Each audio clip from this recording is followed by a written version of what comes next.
আমাদের আমরা আজকে কথা বলবো সপ্তম শ্রেণীর বিজ্ঞান বিষয়ের দশম অধ্যায়, যেটার অধ্যায়ের নাম হচ্ছে বিদ্যুৎ ও চৌম্বকের ঘটনা। বিদ্যুৎ, প্রথম যে টপিক পার্ট 1 এবং 2 আছে, চার্জ বা আদানের উৎপত্তি।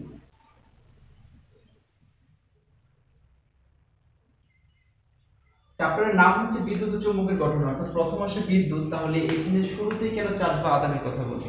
কারণ হচ্ছে বিদ্যুৎ যেটা, অর্থাৎ বিদ্যুৎ প্রবাহ, বিদ্যুৎ আমরা চিনি ইলেকট্রিসিটি কারেন্ট আমরা যেটাকে বলি, যেটাতে টিভি, ফ্যান, পাখা, লাইট আমরা যে ইউজ করি, সেটা আমরা বিদ্যুতের সাথে পরিচিত। তো এই বিদ্যুতের সাথে চার্জের বা আদানের কি সম্পর্ক? সেটা হচ্ছে বিদ্যুৎ মানেই হচ্ছে, বিদ্যুৎ যেটাকে আরেকটা শব্দ বলা যায় তড়িৎ, এটা মানেই হচ্ছে ইলেকট্রনের প্রবাহ। এই কথাটা আমাদের মাথায় রাখতে হবে যে তড়িৎ বা বিদ্যুৎ বলতে কি বোঝা যায়? ইলেকট্রনের প্রবাহ। ইলেকট্রন মানে কি? এটা হচ্ছে, আমরা এটার সাথে সামনে পরিচিত হব যে এই ইলেকট্রন বিষয়টা কি। সো ইলেকট্রনের প্রবাহ, বা আরেকটা চিন্তা করতে পারি, সেটা হচ্ছে চার্জের প্রবাহ, বা ইলেকট্রনটাকে আমি যদি চার্জ বলি তাহলে ইলেকট্রন বা চার্জের প্রবাহ। অর্থাৎ প্রবাহ মানে স্রোত, চার্জ যে স্রোত, এটাই হচ্ছে বিদ্যুৎ। এই জন্য আমাদের প্রথমেই টপিকটা হচ্ছে চার্জ বা আদানের উৎপত্তি। চার্জ হচ্ছে একটা ইংলিশ শব্দ, সেখান থেকে চার্জটা নিয়ে আসছে, আর এটার বাংলাটা হচ্ছে আদান। এবার খেয়াল করি যে আসলে চার্জ বা আদান এই বিষয়টা কোথেকে আসলো, বিষয়টা এবার কি। তা আমরা জানি যে কোনো পদার্থ ক্ষুদ্র ক্ষুদ্র কণা দিয়ে গঠিত। আমাদেরকে এই জিনিসটা মনে রাখতে হবে যে যে কোনো পদার্থ হোক, হ্যাঁ, আমাদের পদার্থ তো বুঝি, হ্যাঁ, তো যার ওজন আছে, জায়গা দখল করে, বল প্রয়োগে বাধা দান করে, সেগুলো হচ্ছে পদার্থ। তো পদার্থে এই পদার্থগুলো চিন্তা করতে হবে যে, যেমন আমার হাতে যেটা আছে মার্কার, এটা একটা পদার্থ, কি কঠিন পদার্থ। তাহলে এটাকে এখন কল্পনা দিয়ে, আমাকে মনের কল্পনা দিয়ে এটাকে ভাঙতে হবে যে এটা আসলে অসংখ্য কণা দিয়ে গঠিত, এবং এই অসংখ্য কণাগুলো ক্ষুদ্র ক্ষুদ্র কণা দিয়ে গঠিত, যেগুলোকে আর ভাঙা যায় না। তো এই ক্ষুদ্র ক্ষুদ্র কণাগুলোর নাম হচ্ছে পরমাণু।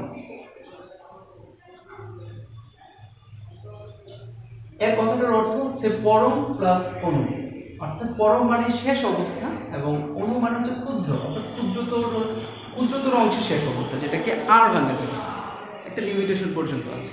হ্যাঁ, তাহলে আমাকে চিন্তা করতে হবে যে কোনো পদার্থ অসংখ্য ক্ষুদ্র ক্ষুদ্র কণা দিয়ে গঠিত, যেগুলোকে পরমাণু বলে। তাহলে কি হিসাব দাঁড়াচ্ছে? যে কোনো পদার্থ অসংখ্য ক্ষুদ্র ক্ষুদ্র পরমাণু দিয়ে গঠিত, বা অসংখ্য পরমাণু দিয়ে গঠিত।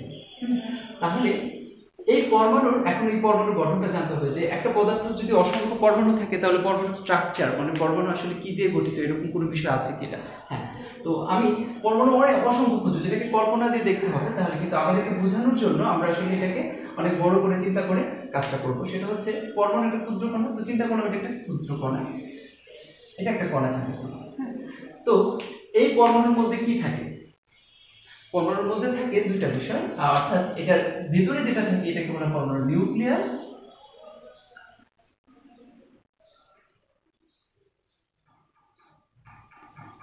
বা প্রাণকেন্দ্র। হ্যাঁ, পরমাণুর প্রাণকেন্দ্র, এই মাছ এই বরাবর এখানে কি থাকে, এবং বাইরের যে বিষয়টা থাকে, এই যে আমি এটা চিন্তা করলাম, এগুলো কিন্তু আরো কক্ষপথ আঁকা যায়, এগুলোকে আসলে কক্ষপথ বলে। তো আমরা এই বিষয়টাকে চিন্তা করবো নিউক্লিয়াস, এবং বাইরের যে কক্ষপথগুলো আছে এইগুলোকে বলবো ইলেকট্রন শেল আছে। এগুলো আমরা পরে কথা বলি। তো আমরা এটা চিনি, একটা পরমাণুর স্ট্রাকচারে কি থাকে? নিউক্লিয়াস থাকে, এবং নিউক্লিয়াস মানে প্রাণকেন্দ্র, অর্থাৎ তার পয়েন্টে কি থাকে। হ্যাঁ, বৃত্তের কেন্দ্রে যেমন, বৃত্তের কেন্দ্র যেমন হয়, ঠিক এমন ভাবে এটা একটা, এটার সেন্টারে কি থাকে, এটার কেন্দ্রে কি থাকে। এটার কেন্দ্রে থাকে, আমরা তিনটা কণিকা নিয়ে পরিচিত হব। এটার কেন্দ্রে থাকে হচ্ছে নিউট্রন এবং প্রোটন। কি বললাম? নিউট্রন এবং প্রোটন। এখন নিউট্রন লিখতে গেলে কিন্তু আমার এন এর প্রয়োজন পড়ে, নিউট্রন, তো সেখান থেকে আসে এন, এবং প্রোটন লিখতে গেলে পি এর প্রয়োজন পড়ে, প্রোটন, তো সেখান থেকে আসে পি। তো এই জন্য এগুলোকে সংক্ষেপে আমরা কি বলতে পারবো? শুধু এন এবং পি। আরেকটা কণিকা থাকে, এটা থাকে সেন্টারে। এই জিনিসগুলো থাকে, নিউট্রন এবং প্রোটন থাকে একটা পরমাণুর কেন্দ্রে। তাহলে তার বাইরে কি থাকে? কেন্দ্রের বাইরে কি থাকে? কেন্দ্রের বাইরে আরেকটা কণিকা থাকে, যেটার নাম হচ্ছে ইলেকট্রন। এবং ইলেকট্রন লিখতে ই এর প্রয়োজন পড়ে, ইলেকট্রন, তো সেখান থেকে আসে ই। তাহলে আমরা এখন কি বুঝলাম যে নিউট্রন প্রোটন থাকে একটা পরমাণুর কেন্দ্রে এবং ইলেকট্রন থাকে পরমাণুর বাইরে। হ্যাঁ, এবার আমরা জিনিসটাকে আরো ছোট করে চিন্তা করি।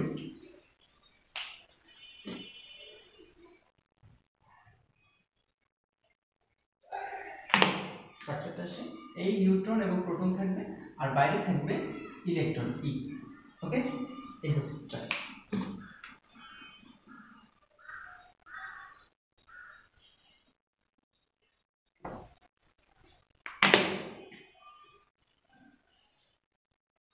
সেন্টারে থাকবে নিউট্রন প্লাস প্রোটন আর বাইরে থাকে ইলেকট্রন। সো এই এতক্ষণ পর্যন্ত কি কি পড়লাম, যে কোনো পদার্থ অসংখ্য ক্ষুদ্র ক্ষুদ্র কণা দিয়ে গঠিত, যেগুলো পরমাণু বলে, অর্থাৎ যে কোনো পদার্থ পরমাণু নিয়ে গঠিত, অসংখ্য পরমাণু নিয়ে গঠিত। এবং একটা পরমাণু নিয়ে এখন চিন্তা করতেছি, তাহলে পরমাণু গঠনটা জানার চেষ্টা করতেছি। একটা পরমাণুর মধ্যে প্রাণ কেন্দ্রে থাকে তিনটা কণিকা নিয়ে আমরা ধারণা নিব। তার প্রাণ কেন্দ্রে থাকে নিউট্রন, প্রোটন এবং তার বাইরের দিকে থাকে ইলেকট্রন। আচ্ছা, এবার এই দুটার এই তিনটা কণার একটা বৈশিষ্ট্য নিয়ে চিন্তা করবো, যে তাদের চার্জ মানে হচ্ছে তারা কি পজিটিভ না নেগেটিভ, অর্থাৎ ধনাত্মক নাকি ঋণাত্মক চার্জ বহন করে, সেটা জানবো।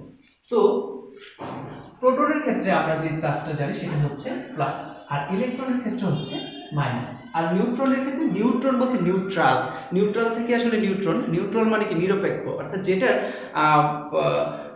ধনাত্মক চার্জও নেই এবং ঋণাত্মক চার্জও নেই, অর্থাৎ যার কোনো চার্জই নেই, সেটা হচ্ছে চার্জ নিরপেক্ষ। যে কোনো চার্জ বহন করে না, সেটা হচ্ছে নিউট্রনের কোনো চার্জ নেই। তাহলে কি জানলাম, প্রোটনের চার্জ হচ্ছে প্লাস, ইলেকট্রনের চার্জ হচ্ছে মাইনাস। তাহলে এটাকে যদি আমি নিউট্রন প্রোটন, অর্থাৎ তাইলে এখানে কি আছে, নিউট্রনের তো কোনো চার্জ নেই, তাহলে প্রোটনের কিন্তু চার্জ আছে কি প্লাস, এবং ইলেকট্রনের চার্জ আছে কি মাইনাস। সো আমি এইভাবে চিন্তা করি, P plus and E minus is electron. So এবার যে কোনো পদার্থের মধ্যে, যে কোনো পদার্থ, আমরা একটা যে কোনো ধাতব পদার্থ চিন্তা করি যারা আসলে তড়িৎ পরিবহন করে, কিছু কিছু পদার্থ তড়িৎ পরিবহন করে এবং কিছু কিছু পদার্থ তড়িৎ পরিবহন করে না, সেটার বিষয় নিয়েও আমাদের এখানে কথা আছে। তো আমি একটা ধাতব পদার্থ চিন্তা করলাম, তো সেটার নিউক্লিয়াসটাকে চিন্তা করলাম, সেটার মধ্যে নিউট্রন এবং যে কোনো পদার্থের একটা পরমাণুর মধ্যে নিউট্রন থাকবে, প্রোটন থাকবে এবং ইলেকট্রন থাকবে। তো আমি প্রোটনটাকে স্বাভাবিকভাবে কি, প্রোটনের চার্জ কি থাকে প্লাস। এখন নিউট্রন যেহেতু চার্জ নেই, তাই নিউট্রনটাকে আমরা আপাতত মোড থেকে বাদ দিই, এবার প্রোটনটা নিয়ে চিন্তা করি। সো একটা পরমাণুর মধ্যে এই জিনিসটা আমাদের খেয়াল রাখতে হবে, একটা পরমাণুর মধ্যে যতগুলো প্রোটন থাকে, নিউক্লিয়াসের মধ্যে যতগুলো প্রোটন থাকে, ঠিক ততগুলো ইলেকট্রন থাকে। একটা পরমাণু, যে কোনো পদার্থের একটা পরমাণুর মধ্যে যতগুলো প্রোটন থাকবে, তার বাইরের দিকে ঠিক ততগুলো ইলেকট্রন থাকবে। তার মানে কি বোঝাচ্ছে, তার মানে বোঝাচ্ছে প্রোটন তো থাকে নিউক্লিয়াসের মধ্যে ভিতরে, তাহলে প্রোটন মানে হচ্ছে কি, যদি পজিটিভ এবং নেগেটিভ ভাবি, তাহলে প্রোটন মানে হচ্ছে প্লাস এবং নেগেটিভ ইলেকট্রন মানে হচ্ছে মাইনাস। তাহলে যতগুলো প্লাস থাকবে, মনে করো ভিতরের দিকে 3টা প্রোটন আছে, দ্যাটস মিন 3টা প্লাস, তাহলে বাইরে ঠিক 3টা মাইনাস থাকবে। তাতে কি হলো, প্লাসে মাইনাসে একটা সংযোগ থেকে এই জিনিসটা স্বকীয়তা বজায় থাকবে। এবার কোনোভাবে যদি আমি এখান থেকে আবার চিন্তা করি, যতটা আমার এই কথাটা বলবে, যতগুলো প্রোটন ঠিক ততগুলো ইলেকট্রন, যতগুলো প্রোটন ততগুলো ইলেকট্রন, অর্থাৎ যতগুলো প্লাস, যে কোনো পদার্থে যতগুলো প্লাস থাকবে ততগুলো মাইনাস থাকবে।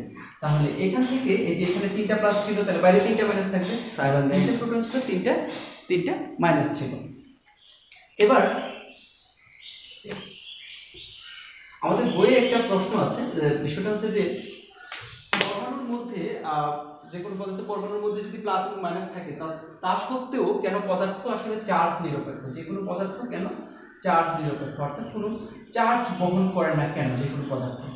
কারণ আমি তো জানি যে কোনো পদার্থ পরমাণু দিয়ে গঠিত, তাহলে পরমাণু দিয়ে গঠিত থাকলে প্লাস মাইনাস তো থাকবে, তাহলে তার আদান থাকার কথা, কিন্তু কেন নয়, কেন একটা পদার্থ চার্জ নিরপেক্ষ, এই প্রশ্নটা কিন্তু প্রায়শই আসে। উত্তরটা হচ্ছে এরকম, যে আমি জানি পদার্থের কেন্দ্রের মধ্যে থাকে নিউট্রন, প্রোটন এবং বাইরের দিকে থাকে ইলেকট্রন, কিন্তু মেইন যে কথাটা সেটা হচ্ছে আমাদের পরমাণু নিউক্লিয়াসে যতগুলো প্রোটন থাকবে, বাইরে ঠিক ততগুলো, নিউক্লিয়াসে যতগুলো প্রোটন থাকবে, বাইরে ঠিক ততগুলো ইলেকট্রন থাকবে। তাহলে আমার এখানে মনে করো প্রোটন যদি 4টা থাকে, বাইরে 4টা ইলেকট্রন থাকবে, এর মানে হচ্ছে 4টা প্রোটন মানে হচ্ছে ধনাত্মক চার্জ, তাহলে 4টা প্লাস, ঠিক ইলেকট্রন মানে হচ্ছে ঋণাত্মক চার্জ, 4টা মাইনাস। তাহলে প্লাসে মাইনাসে 4টা, এই প্লাস মাইনাস এই প্লাস মাইনাস এই প্লাস মাইনাস এই প্লাস মাইনাস যদি সংযুক্ত থাকে তাহলে কিন্তু এখানে আর কোনো প্লাসও বাকি নেই আর কোনো মাইনাসও বাকি নেই, তাহলে এটা কোনো আদান শো করবে না, আদান দেখাবে না এই কোনো পদার্থের মধ্যে, এই জন্যই কোনো চার্জ থাকে না। এখানে আমি এইটাকে ধরলে কিন্তু এখানে আমাকে কোনোভাবে আকর্ষণ করছে না, তাহলে এর মানে হচ্ছে এটাতে কোনো চার্জ নেই। চার্জ না থাকার কারণে এখানে যতগুলো প্রোটন আছে, এটা যতগুলো অসংখ্য পরমাণু আছে তার ভিতরে একটা পরমাণু নিয়ে চিন্তা করলে যতগুলো প্রোটন আছে ঠিক ততগুলো ইলেকট্রন আছে, এই জন্যে এটা কোনো চার্জ বহন করে না। এখন কোনোভাবে যদি আমি এই 4টা প্লাস এবং 4টা মাইনাস থেকে কোনোভাবে যদি আমি একটা মাইনাসকে সরিয়ে দিই, কোনোভাবে যদি আমি একটা মাইনাসকে সরিয়ে দিই, তাহলে এখানে এই যে আমি এটা যে কোনো পদার্থের একটা পরমাণুর কথা চিন্তা করছি, তাহলে এখানে কিন্তু একটা জিনিস বেশি আছে, সেটা কি 3টা মাইনাস 4টা প্লাস, তাহলে একটা প্লাস বেশি আছে। একটা প্লাস বেশি থাকলে কি হবে, তার গায়ে যে পদার্থের পরমাণুই হোক তার গায়ে কিন্তু একটা প্লাস অবশিষ্ট রয়ে গেছে, তখন এটা কিন্তু চার্জিত হয়ে গেছে, চার্জিত আহিত বা আদানযুক্ত হয়ে গেছে। এটা কি আদান হয়ে গেছে, প্লাস যুক্ত, অর্থাৎ সেটা কি বলে এই পরমাণুটা এখন কি আদানযুক্ত হয়েছে, কারণ তার গায়ে একটা প্লাস বেশি, এই জন্য এটা প্লাস মানে ধনাত্মক, তাহলে ধনাত্মক আদানযুক্ত হয়ে গেছে। এখন যে আমি এখান থেকে একটা মাইনাস সরিয়ে দিলাম, এই যে মাইনাসটা এখানে ছিল এখান থেকে সরিয়ে দিলাম, এই মাইনাসটা সরানোর মানে কি, ইচ্ছে করলে ফেলে দেওয়া যায় না, সেটা কেউ না কেউ গ্রহণ করবে। এই মাইনাসটা যে গ্রহণ করলো, মনে করো কারোর কাছে 5টা প্রোটন সহ ছিল এবং তাহলে 5টা নেগেটিভ ছিল, এখন হঠাৎ করে এখান থেকে সে একটা মাইনাস তার এখানে নিয়ে যাওয়াতে কি হলো, এখন তার আমি বললাম এখানে মাইনাসটা বা অর্থাৎ ইলেকট্রন চলে যাওয়ার কারণে এটাতে প্লাস বেশি, এর জন্য এটা ধনাত্মক আধান যুক্ত হয়ে গেছে। ঠিক এই মাইনাসটা কেউ না কেউ নেবে, এটা যদি অন্য কোনো পদার্থের পরমাণু নিয়ে থাকে বা একই পদার্থের পরমাণু নিয়ে থাকে, তাহলে কিন্তু তার গায়ে আগে একটা মিল ছিল, 5টা প্লাস এবং 5টা মাইনাস, এখন একটা মাইনাস নিয়ে যাওয়ার কারণে তার কাছে কিন্তু একটা মাইনাস বেশি চলে গেছে। হ্যাঁ, তাহলে এই যে একটা মাইনাস তার গায়ে বেশি, এটাই কিন্তু তার গায়ে শো করবে, তখন এই পরমাণুটাকে আমি কি বলবো, ঋণাত্মক আধানযুক্ত হয়ে গেছে।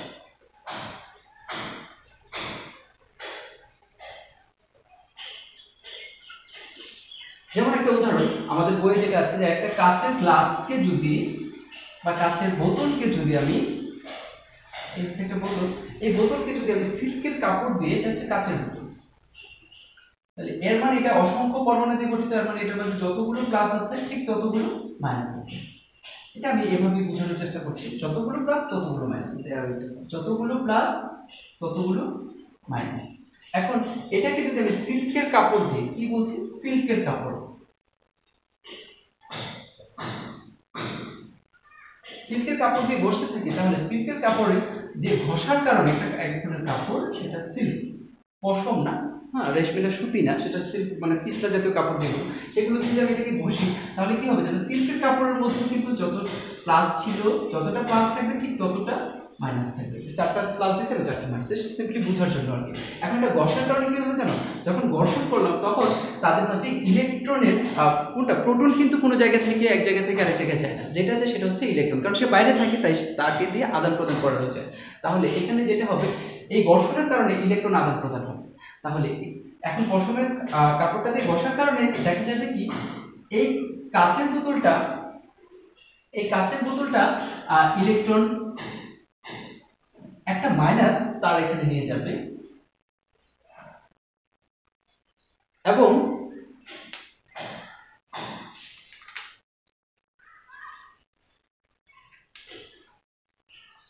সিল্কের কাপড়টা একটা ইলেকট্রন এই কাচের বোতল থেকে নিয়ে যাবে। তাহলে নিয়ে গেলে কি হলো, এই সিল্কের কাপড়টা কিন্তু আগে প্লাস মাইনাস সমান সংখ্যা ছিল, কিন্তু এখন একটা ইলেকট্রন কাচের গ্লাস থেকে বা কাচের পাত্র থেকে নিয়ে যাওয়ার কারণে এখন কিন্তু সিল্কের কাপড়টা হয়ে গেছে ঋণাত্মক আধানযুক্ত। এখন যার এখান থেকে মাইনাস নিয়েছে, এখান থেকে একটা মাইনাস নিয়ে গেছে, তাহলে এখানে একটা মাইনাস শর্ট আছে, তাহলে এখানে বেশি থাকবে, তাহলে কিন্তু একটা প্লাসের সাথে যুক্ত ছিল, প্লাস মাইনাস যুক্ত থাকবে, তাহলে যেহেতু একটা মাইনাস নিয়ে গেছে একটা প্লাস বেশি রয়ে গেছে, তাহলে এখন এই কাচের বোতলটা তাহলে তার গায়ে এখন কি থাকবে, অবশিষ্ট প্লাস থাকবে, এই জন্য কাচের বোতলটা এখন কি চার্জে চার্জিত হয়ে গেল, ধনাত্মক চার্জে চার্জিত হয়ে গেছে। কারণ তাহলে এখন কি বুঝলাম যে কোনো পদার্থের পরমাণু যদি ইলেকট্রন ত্যাগ করে তাহলে সে হয় ধনাত্মক চার্জযুক্ত, আর এই ইলেকট্রনটা যে পদার্থের পরমাণু গ্রহণ করে সেটা হচ্ছে সে হয়ে যায় ঋণাত্মক আধানযুক্ত, অর্থাৎ সে ইলেকট্রন নিয়ে রেডি হয়ে যায়। আর যে দেয়, ওই যে দেওয়া মানে হচ্ছে একটা ভালো গুণ, তাহলে যে দেয় সে পজিটিভ হয়ে যায় বা ধনাত্মক চার্জযুক্ত হয়ে যায়, আর যে গ্রহণ করে সে ঋণাত্মক চার্জযুক্ত হয়ে যায়। আজকে এ পর্যন্তই। আমরা যদি এই বিদ্যুৎ প্রবাহ করতে চাই তাহলে অবশ্যই আমাকে পরমাণু, একটা পদার্থের পরমাণু সম্বন্ধে, স্ট্রাকচার সম্বন্ধে ভালো ধারণা রাখতে হবে এবং ইলেকট্রন প্রোটন সম্বন্ধে ধারণা রাখতে হবে, এবং চার্জ ইলেকট্রন আদান প্রদানের মাধ্যমে কিভাবে কোন চার্জ হয়, ধনাত্মক এবং ঋণাত্মক চার্জের মধ্যে কোনটা হয় সেটা নিয়ে একটু পরিষ্কার থাকলে আমরা পরবর্তী টপিকগুলো পড়তে সুবিধা হবে। আজকে এ পর্যন্ত, ভালো থাকবো সবাই, ধন্যবাদ।